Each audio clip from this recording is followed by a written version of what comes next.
I'm Rick Bulan, and I create limited edition art and furniture from historic steel off the Golden Gate Bridge. In 1994, I saw a news story about the fate of the Golden Gate Bridge steel. This was a steel that was placed on the bridge during its construction in the 30s and then removed in 1993. So it had been on the Golden Gate Bridge for 56 years. So when I saw the picture of the handrail, I wanted a piece for myself. I thought that it would make a great headboard. Turns out these handrail sections are 12.5 feet long and 1,000 pounds. I hired a truck to bring a piece home, and I spent a month trying to get it down to a manageable weight.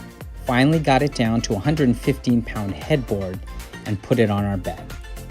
A friend saw it, they wanted one, and then a friend of a friend saw it, and they wanted one. The next thing you know, I've made a deal to buy the rest of the steel. I quit my job, and I was creating full-time. I make sure to preserve any distinctive weathering, patina, or markings from when the steel was produced by Bethlehem Steel Company in the 1930s. Working with such a large and heavy piece of steel is difficult.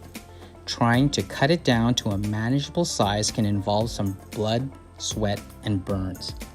However, in the end, there is a feeling of pride to step back and see the completed design that is now a functional and decorative piece created specifically for someone's personal space. I feel it is important to create in the city because my customers and I have a personal connection to San Francisco and the Golden Gate Bridge.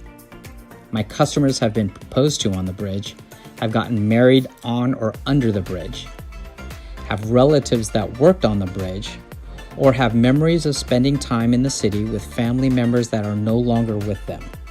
Having a piece of this bridge in their home, no matter where they live now, provides a tangible connection to the memory they hold close.